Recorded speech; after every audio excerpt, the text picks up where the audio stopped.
Hey, y'all, you're now tuned in to Talk and Tell the podcast, where we talk about real life, give real opinions, and we're healing out loud. It's your host, Candace Tell, and this is episode 7. Okay, I'm gonna stop telling y'all episode one day. But for today, hold on, y'all. Something caught on my foot. Jesus. Anyway, but today we still gonna tell y'all what episode it is. I am excited to be here, per usual. Excited to sit in front of this camera and talk to you guys, per usual. And you know what? Today, y'all got to put together Candace. Remember, I told y'all, might come on this podcast right after work, might come on this podcast right after doing nothing, and might come on right after I got dressed. So today I got dressed, cute. I really, really love this shirt. I don't know if y'all can see it, but the cut is really amazing. I'm trying something new with the hair. So I got this big hair on accident. But it's growing on me. It's cool. I like it. I'm gonna keep it in there for about a week. That ain't what y'all here for, but just an update because we talking about a real life. So, we made it through dry January, y'all. Lord Jesus. It was a struggle. We made it through dry January. I'm super excited. Tomorrow I am doing a 24-hour water fast. I have never intentionally done a full day water fast. I've done David fast, different type of fast like that, like in church, corporate fast and stuff. But never 24 hours, nothing water, intentionally. Now I had to do it for like surgery and stuff like that, but never intentionally done it. So I'm super excited about that. And you know what? Usually I'd be like, oh, this is going to be super hard, which I don't think it's going to be easy. Don't get me wrong. We all know I struggle with eating the snacks. But I think because the mindset that I'm going into it, I'm like, I really just want to spend a day with me, spend a day with God. So like I'm planning on doing some journaling. I'm planning on doing some worshiping. I'm planning on just having some conversation with God. But I'm planning on working on stuff, like really just having a day of peace and water. You know what I mean? Put me some little lemon in my waters, spruce it up, spike it up. May put some little cucumbers in my water. But I really also just like want to just reset from eating food, eating bad food, so but it's more so like just having that spiritual moment with God. So that means I'm gonna finally get a stamp on my bingo board once I complete it. And it's just one day, so just all day Sunday. So I'm super excited about that. But my favorite month, well, it's not my favorite month, but my favorite holiday is in the month. So whatever. And it's a short month. I love, yes, the month. So we got Valentine's Day. We got Black History Month. February is the shortest month, which we should get longer. But February is just a great month. And I actually just love to go to the stores, see all the cute, girly, pink stuff, heart stuff, all of that.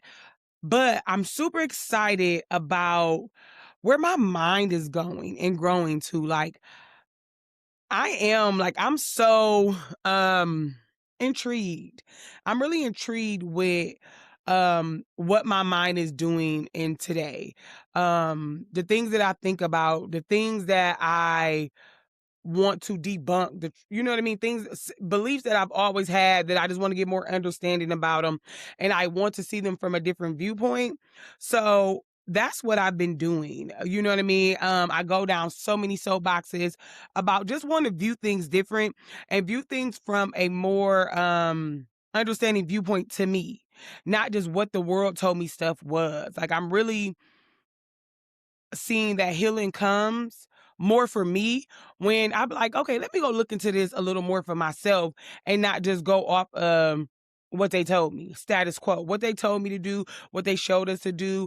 I really just want to focus on looking and viewing and seeing things differently, right? So with that being said, I told y'all in February, that's love month. So we're going to talk about love. We're going to talk about culture. We're going to talk about, different things. So of course I want to start it off with love. We all love that word, right? It's so like, love is so romanticized. The word in itself is just so romanticized. It's so like, oh, dreamy.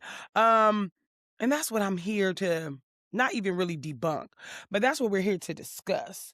I just have some different viewpoints.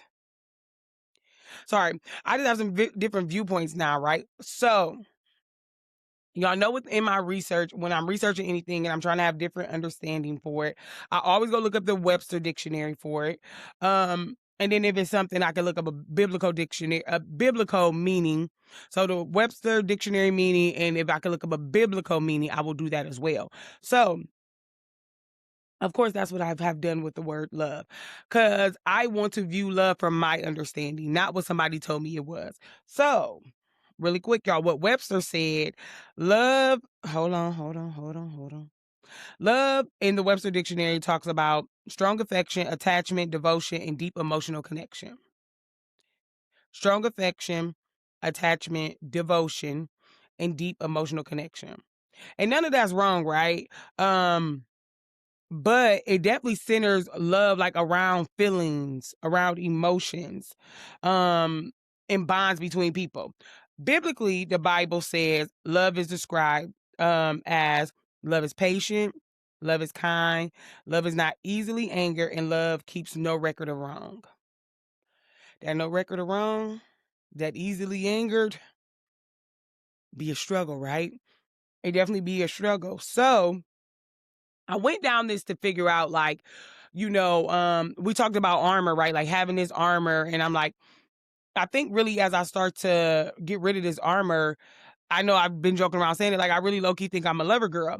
So I'm like, let me even go look deeper into love, and relationship and how we romanticize it.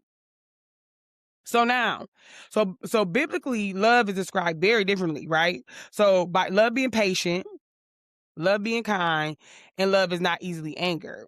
None of those is really tied to like this emotional gravitation that we have towards people when we talk about love. So in my research, in my understanding that I started to gain around this, you know what I'm saying? And really from like a guy aspect. So it says in the word, it says God is love. So love can't just be a emotion. If God is love, that means like love is a way of being. I know if you in church, if you've been in church, you've heard like posture. They're like, what is the posture of your heart? What is the posture of your spirit? And if you go by the biblical definition and you go by God is love, that's a posture, right? So I'm like, okay, so love is what you be. Relationship is what you do.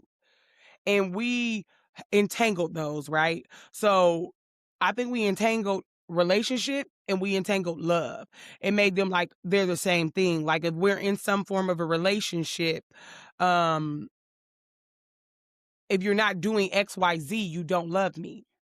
And that can be true in some cases, but also untrue, because if God is love, love should just be the posture of your heart. So that means that that's how you show up in the world. That's how you show up to all people, not people that you're friends with, not people that you're in romantic relationships with, not your husband, your children, your family. If love is the posture of your heart, and love is kind, love is patient, love does not anger quick, love doesn't keep score of wrong, right? That means that should just be your baseline. That should just be the posture of your heart. So that means I walk around in the world showing kindness, not nice, two different things. Showing kindness, showing patience, not keeping score, and not angering easily, right? But all of these things, when you mix them up with relationship, and relationship is the action. Now, these are things that I have said out of my mouth. And this is one reason why I wanted to research this more and get my own understanding for it. Cause I was like, before I said, I don't believe love is unconditional. Out my mouth. Like I said that. And I was believing that because I'm like, nah, because like, even if I love you, if you do something to me, I'm gonna cut you off, or I'm gonna handle you this way or handle you that way. So I had to go get my own understanding. And the understanding was that love is unconditional. Relationship is conditional. And that's relationship with anybody. Relationship with your family, relationship with your children, relationship with your mate, your husband, your friends. That is the part that's conditional. And since I was brought up in a society, I didn't really understand the difference between love and relationship. And I don't think a lot of us do, since we jail those two together. So I think that's also what makes it hard for us to have hard conversations with people, to set boundaries with people, to move people out of your life, is that if that's what you do, really when it comes to like family, because it's like, I love them. And you do, right? Because if love is your posture and love is just how you show up in the world for everybody, yes, you do love them. But the action part of love, where we say action is action, love is action. You got to show love in action. And I'm like, that's the relationship piece. So if you want to have a relationship with me, I need you to show up in certain capacities. I need you to do, because relationship is the practice. Love is the posture. Relationship is unconditional.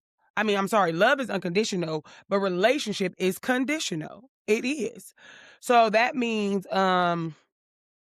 if you start to harm me in any way, I can set a boundary to remove myself in a certain way or remove myself permanently.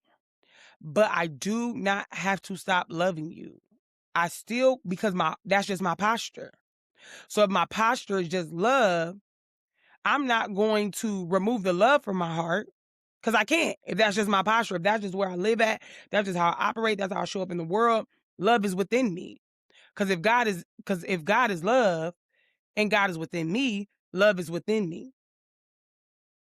But we believe that we have to turn the love switch on and off when somebody does something to us in relationships, and we don't. We just have to turn the access on and off. We have to set boundaries for the access. And that does not mean you have to remove the love in any way, shape, or form.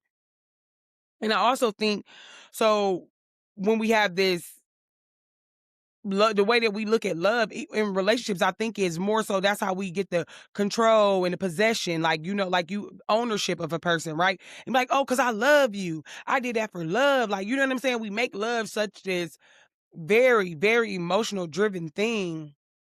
And I think it ain't. I think it ain't that deep. So, excuse me. Even with like I always joke around, I'm like, God ain't that deep. I'm not joking though. I don't think he is. I think we make him that deep. Um, I think he's a very easygoing, understanding spirit. And I think we like make everything so deep because religion based and stuff like that.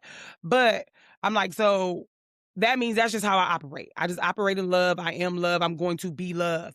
But in the relationship part, that's where you got to do the work. That's when you got to show up for me. I got to show up for you. We got to show each other the things. That's the things that's conditional. And that's the action part of it, right? Is the relationship. I think if we separate the two.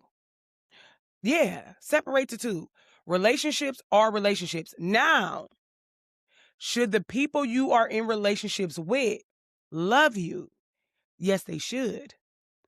Because you should be in relationship with people where love is their heart's posture. So that means they just love. Because when you are not in relationship with people that say they love you, but they do struggle with love being their heart's posture, that's where some of the things come in with toxicity, and all other things that we deal with that are, not so good things in relationships. And then, something bad happened in one of those relationships, regardless if it's romantic, familial, or friendship, something happened. And now you don't love people no more. Now you against love. Yeah, this person said they love me and they hurt me. You know what I'm saying? So now you against love, and you ain't even got to do that. We got to remove those, and I don't want to say remove emotions fully, right?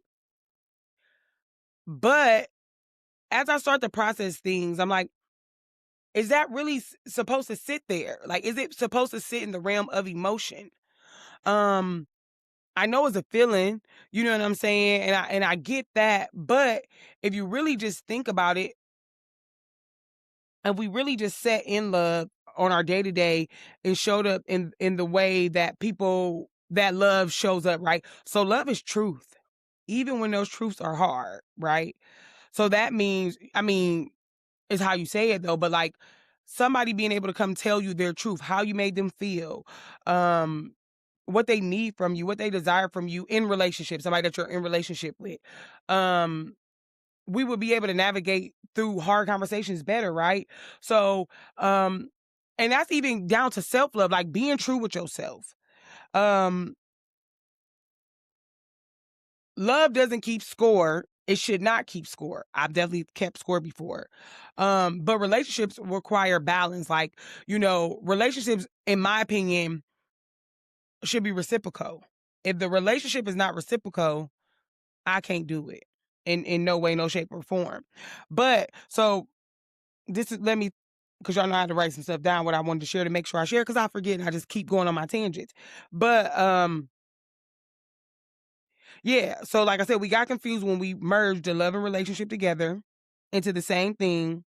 So now when people hear the words I love you, this is what they think.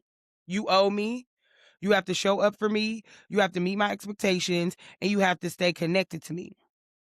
But that's not love's responsibility. That is relationship's responsibility. The relationship part is the reciprocal part. The relationship part is the conditional part. The relationship part is, yes, you do owe me something.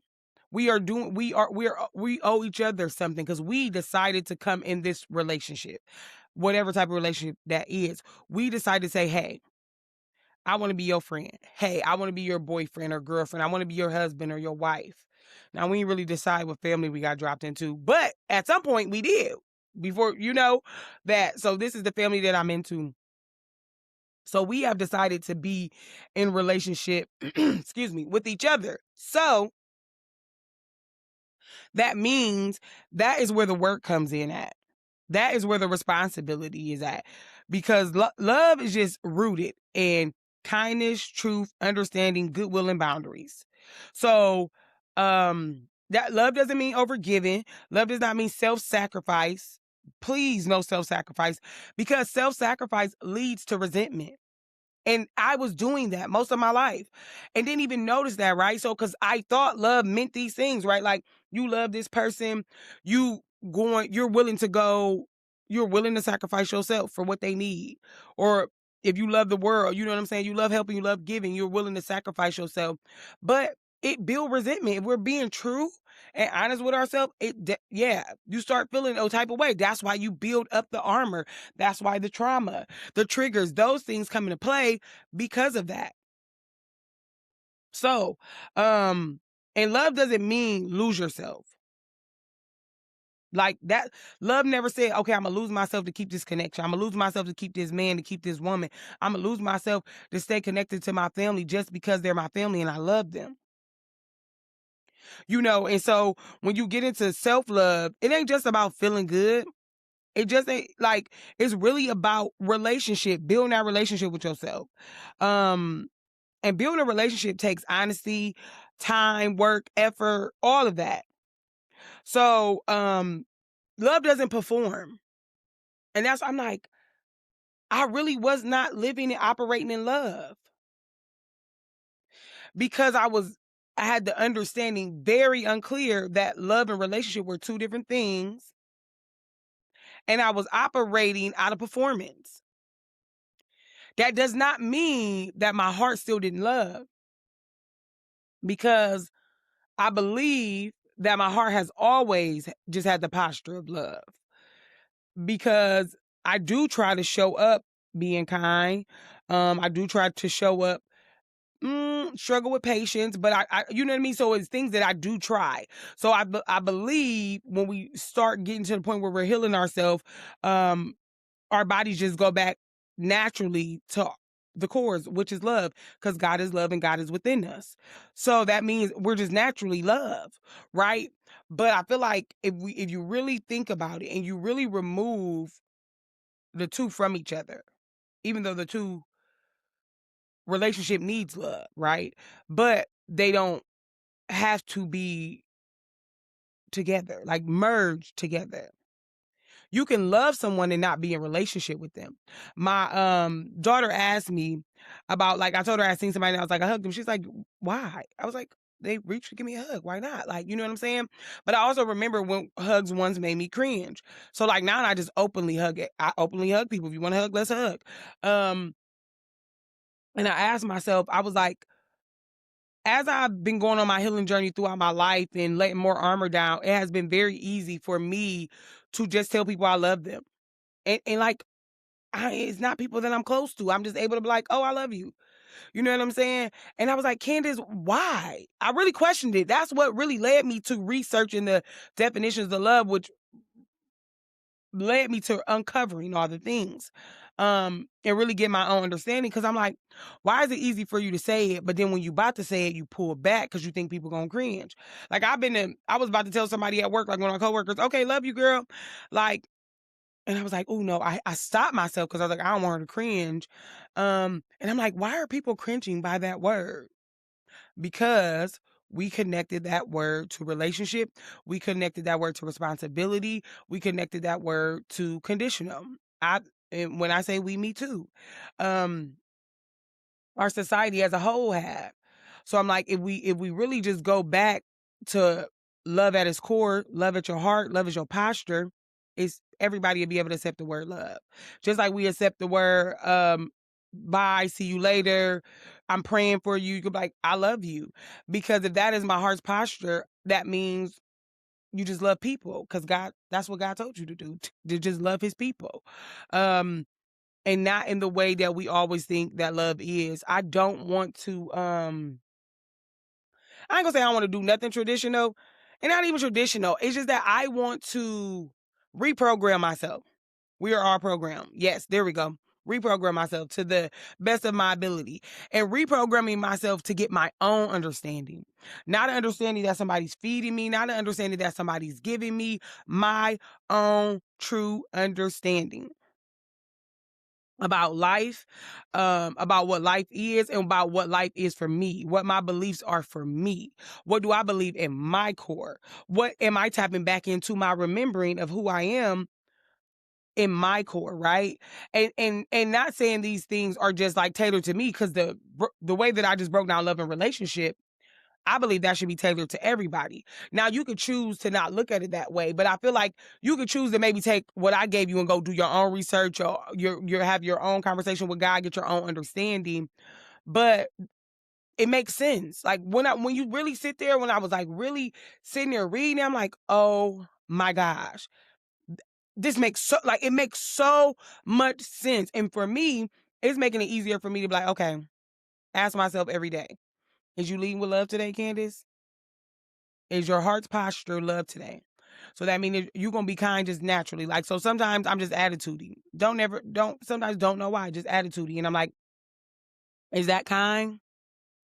And I'm like, no, it's not. But kind is also me being true with myself and true to other people. So that means if I don't want to be this happy, giddy person every day, I don't have to, because that's performing. If I just have a day, I wake up, I'm just not real giddy. I don't gotta come into work like, hey, hi everybody. Like, oh my God, good morning. If I feel like, good morning, y'all. Or if I feel like just going right to my office, sitting down, taking a breather, then coming back out and say, good morning, y'all. But I wouldn't walk past people and not say good morning. But I'm just saying, I'm just, the extreme of the two. That's truth, right? Because when we are allowed to live in our truth and we don't feel like we have to perform, you just feel better. You just feel lighter. Like I can't explain it, but if you know, you know. It's just a different feeling. And I'm so glad that God has given me the ability and the chance to start to feel that way. Like, I don't want to perform. Like, I don't want to be nice all the time. And God didn't tell me to be nice. He told me to be kind. He told me to be kind. And if I would have pulled up the definition of kind, which I will, real quick, y'all know I like a definition. But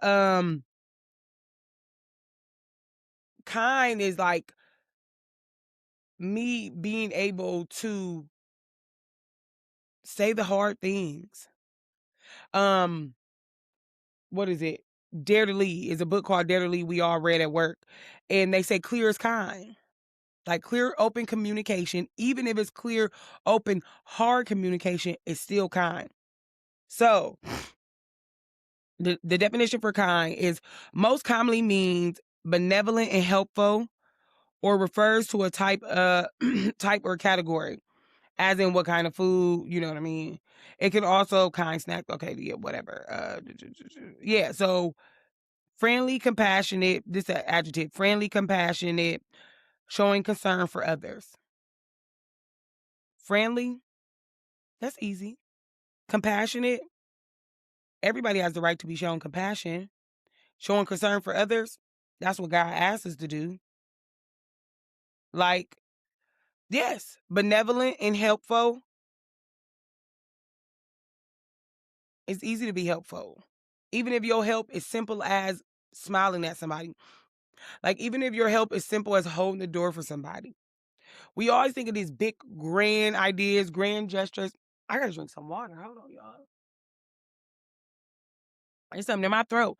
But we always think about these big old grand gestures. And if we don't do these big old grand gestures, we kind of downplay what the meaning behind those words is. But they're really simple. It's really simple to be friendly. It's very simple to be compassionate. And it's simple to show concern for people. That don't mean you got to show concern to everybody that you come into, everybody that you meet, for your heart's posture to be loved. But show concern for who you are assigned to show concern for. And show basic concern, though, right? Basic concern, basic compassion, like the baseline of that. It's just like, if you say, for example, you ride past something, and you see something, like they always say, you see something, say something.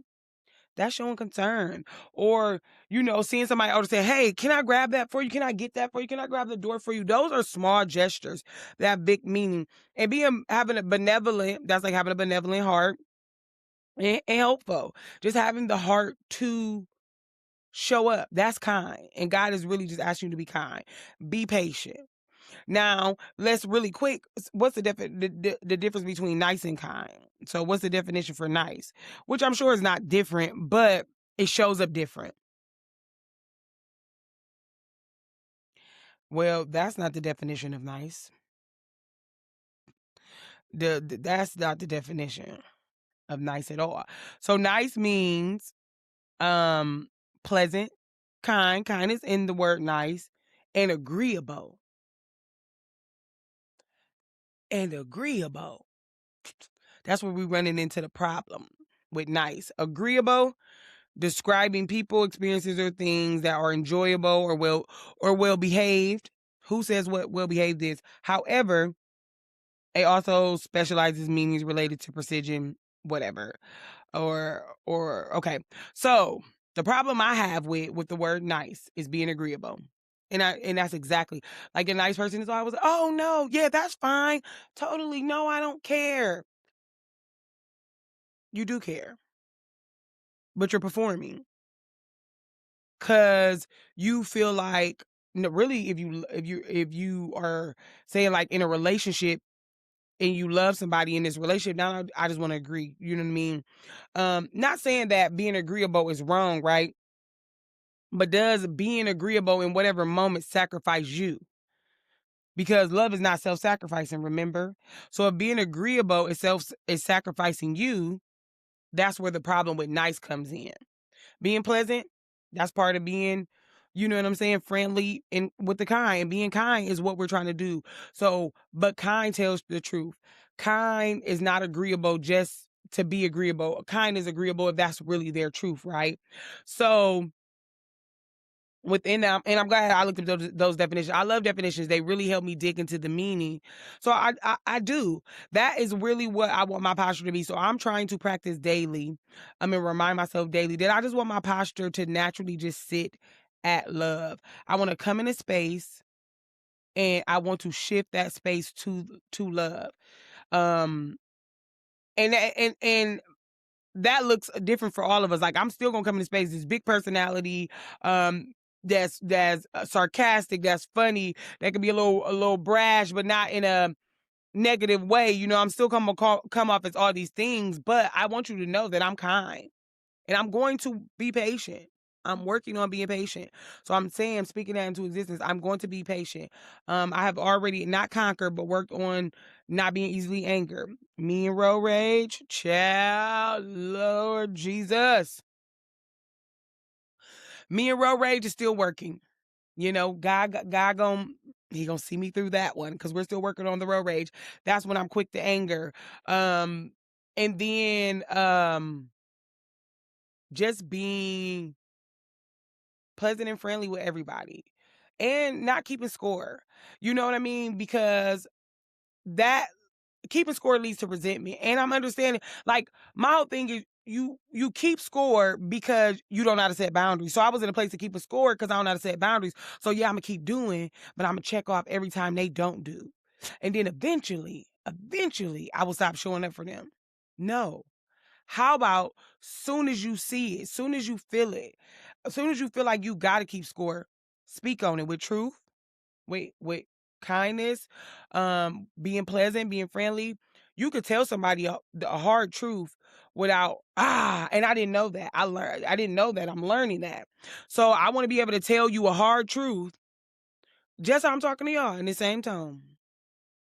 Ain't got to do nothing. I ain't even got to do what I'm doing right now, popping my neck.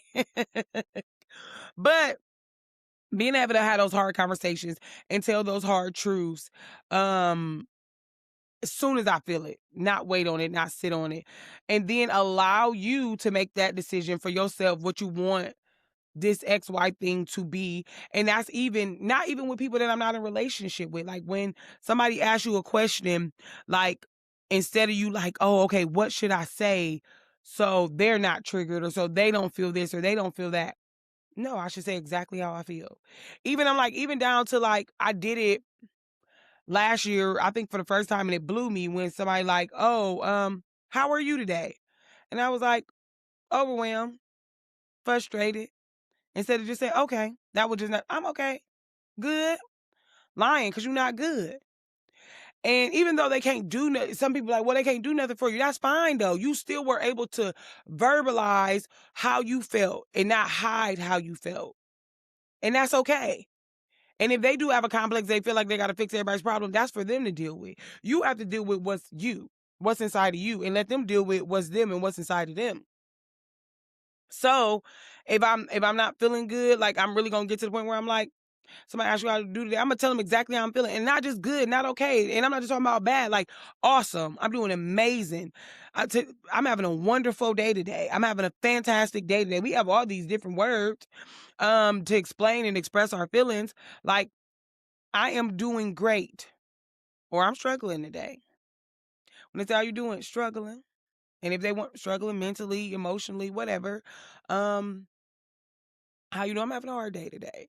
You know, and sometimes that may open up the door for somebody to pray for you. That may open up the door for somebody to speak life into you. Um, we don't know because we're always trying to live and portray and do these things in a perfect way.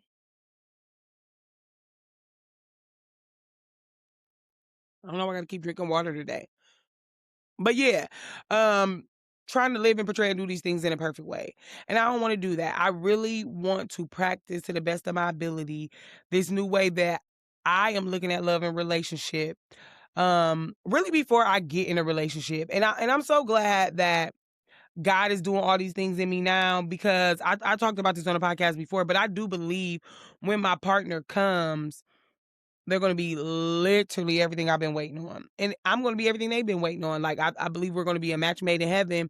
But God needs to make sure that I'm all the way ready to receive what he has for me. And I don't let my trauma, past behaviors, past experiences, like push it away, right? So I think that's what God is doing in me, so I can be fully prepared for that person, and hopefully he preparing him too. Not hopefully, he is. He's preparing him. He over there doing all the things he need to do to get right for me, and then when we collide, we gonna collide and go on this ride together. Y'all know how to drop a little rhyme for y'all on accident, but seriously. So I'm like, I'm excited, y'all. Like, I'm excited. I keep telling you, I'm gonna tell y'all that all the time. Healing is exciting. It's hard. It's hard. It's hard. It's hard, but it's exciting. And like, I really like, I really love this new understanding that I'm having when it comes to love and relationship. Like, and I love you. I love y'all. Like, at the end, I'm like, I love y'all. Cause why, like, if you have took your time to tune in and listen to me talk on this mic, why couldn't I say I love you? Like, why couldn't I say I could be kind, patient to you? You know what I'm saying? Like, yeah, I do. That should, like, I just want that to be my posture. I just want that to be my posture. And I want my relationships to be conditional. I want my relationships to be reciprocal. I want us to give to each other. Like, when I think about reciprocal, I just think about us. Boom, boom, boom, boom. Keep going. Like, we're giving and we're going and we're giving. You know what I'm saying? And we're showing up for each other in the ways and the capacities that we can. We all can't show up in the same way. I totally understand that, right? I can't expect me out of somebody. But I do expect this relationship to not be a one-way street, because then I do start to feel resentment, and I don't like feeling resentment. And really not where I'm headed now, because before I would have just kept score, pushed it off. I'm not going to do that no more. I'm going to either believe that it's worth having a conversation about, have the conversation, address the issue, set the boundary, or demote you in my life. Demote you in my life would be the last thing that I want to do, but we're going to have to do it, because I have sat with so many feelings in my life that I did not enjoy, and I sat with them because the fear of losing people, being that people pleaser thing, right? And I don't sit there no more. Like, if it's time for you to leave my life, that's fine. And I never ever want anybody to leave my life on a bad note. So I rather not. I don't do that. I want to see you and say, hey girl, like, you will forever be my friend. If you was once my friend, now maybe not in your mind, but if you was once my friend, in my mind, you're always my friend. We may not communicate, we may not hang out, we may not be in relationship with each other at the time, but I love you. I love you. I want the best for you, and you're my friend. You played a pivotal part in my life. That's why I'm inviting everybody to my 40th birthday. I need everybody. That's why I'm inviting everybody to my party, because y'all always a pivotal part in my life to help me get to this next decade of life. If you was in there in my teens, my 20s, my childhood, I want you to come celebrate with me. I'm celebrating 40 years of life. You know how many people I know that ain't make it to 40? You know how many people I buried in 2025? They didn't make it to 40? Like, and I look good, baby. Child, 40 where? What? Okay. Y'all know I play too much. But no, like, seriously. Um, I feel the best I've ever felt. And my life is far from perfect. Far from the true, all the desires in my heart. But I'm just like, it's different. Like, I'm getting different and better every day. And I think that's just like it. And it used to be hard for me to say these things if my life didn't look like I wanted to look. If I didn't drive the car I wanted to drive and didn't have the money that I wanted to have, it used to be so hard for me to say these things. And I thank God that I can say them now. And I pray that if you're in this season of your life, or if you haven't made it to this season of your life yet, that you do. You do. You know what I mean? No matter if you are dealing with things, or, you know what I mean? I'm constantly going back and forth and dealing with things and growing and evolving and trying to change and still struggling. But I still could say, like, yeah, yep, this is the best my life has been right now. And it's been great some other times. But it is. And I can honestly say that with my chest out. Because this is the most healed version of me. This is the most healed I've ever been. This is the most healed version of me. So I can sit in that comfortably. And I love that for me. I love that for me, and I love that for us, and I love that for y'all. Like, if you are sitting in your healed season, amen, clock it. So we going to do the cards, but I'm going to leave off with this, right? So love is not something you prove. Love is something... Ooh, hold on. Love is not something you prove. Love is something you become. Love is something that you become. And relationship is where you decide who gets access to the experience of that love up close. Because everybody could get the love. But the relationship leads to the up close access, which unlocks a different level of love for you, which unlocks a different version of you for people. Is experience now.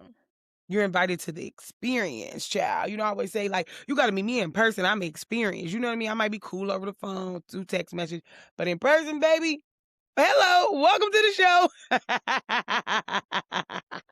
So the same thing, like, love can show up in all capacities in your day-to-day life, but the relationship is the access to the up close and personal love.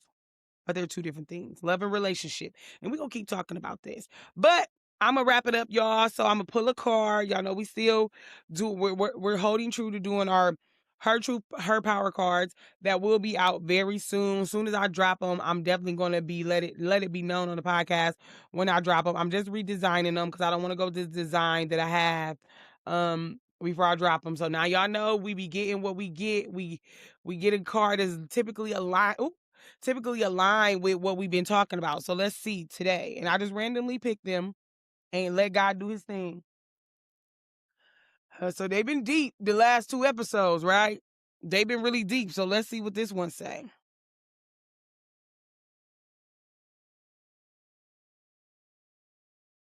Okay, we had this one already. We had that one already. We got to pick another one. We can't. There's a lot of cards here. We can't keep talking about the same one. Like, eventually we will, but let's get another one, y'all. I don't want to do the same one. I'm sorry, God, if that's the one you wanted us to do, because I couldn't do it again. I already answered it.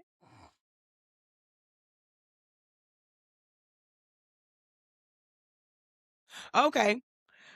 So, what's one risk?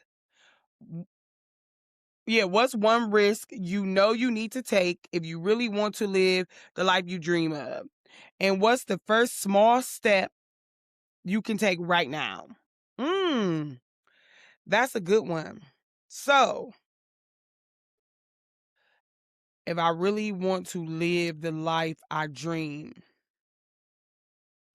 what's one risk? A risk. I would say a risk. Cause I say, like, I believe if I really want to live the life that I dream, I have to leave my hometown. Um, so maybe that is risky. And God hasn't released me yet. He hasn't told me that I can leave yet. But I do believe for me to really live the life connected to my dreams, I have to not live in my hometown. And what's a small step that I could take towards that right now? Um, research places that I want to go visit those places and really check out the vibe, but also make sure my heart and my mind and my ears are open to hearing God's voice on that decision and let him lead and guide that decision and let me know when I can go. Cuz I don't believe it's a no. I don't believe that he doesn't want me to go. I believe it's a win. Not if I can go, but when I can go. Um I do think that I need a bigger pond so I can cast a larger net. Um, I do believe that I need access to different people, different experiences, different knowledge, different wisdom. And I do believe those come from moving. You know, I was listening to a podcast and he was talking about, like, you know, he done moved a couple times. Like, you got to get up and move. You sometimes, like, not everybody, right? Everybody's destiny is different. You got to get up and move out of your hometown. And I do believe for me, I do need to do that. I don't know where yet though. You know, where y'all live at? Y'all want me to come where y'all at? Is it, you know what I mean? What's going on there? Where the opportunities at? But yeah, I think I just need to go, or I need to be around more black successful women, more black successful men, that think different than the people that live in my area. You know what I mean? You definitely are geographically um mindset is different mindsets in different locations. And I feel like I just need to be exposed to those. I need to be exposed to different. I need to be exposed to new. Um so I'm sure when it happen, I'll fill y'all in, you know? But Y'all already know. Y'all already know what I'm about to say. I love y'all. Oh, I love y'all. I pray that this helps somebody. I pray that this reaches somebody. Y'all already know what to do. Tune in Thursdays, 8 p.m. all major platforms, Spotify, iHeartRadio, Apple Podcasts. Fridays, 12 p.m. Visual drops on YouTube. Please go like, share, subscribe, comment. Y'all, I need my bingo stamp. And I need 100 subscribers on YouTube, and I only have 30. Go subscribe. Even if you ain't gonna watch it, go subscribe. Y'all know I'm trying to get a bingo. So help me get my bingo, okay? So it is your girl, Candace Tale, and I will see y'all on the next episode of Talk and Tell, the podcast. Bye, y'all.